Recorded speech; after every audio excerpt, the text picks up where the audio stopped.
Hello guys, what's up and welcome back again to my YouTube channel. Medyo matagal na rin na di ako nakapag-upload ng video. Na busy lang po. So guys, katatapos lang namin na PM itong MTU diesel generator. Nagpalit kami ng water separator filter, air filter, ayan yung dalawa.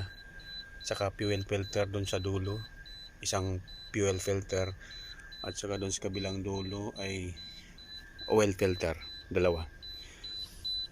So guys, titestingin natin para malaman natin yung specs ng yung reading niya, kung nasa range pa ba, tsaka yung condition mismo ng makina. Okay guys, ito naka-manual na po, naka-manual mode. So guys, paandarin na natin. So guys, pipindutin ko na yung start button, itong green. Ito guys, manual mode, start.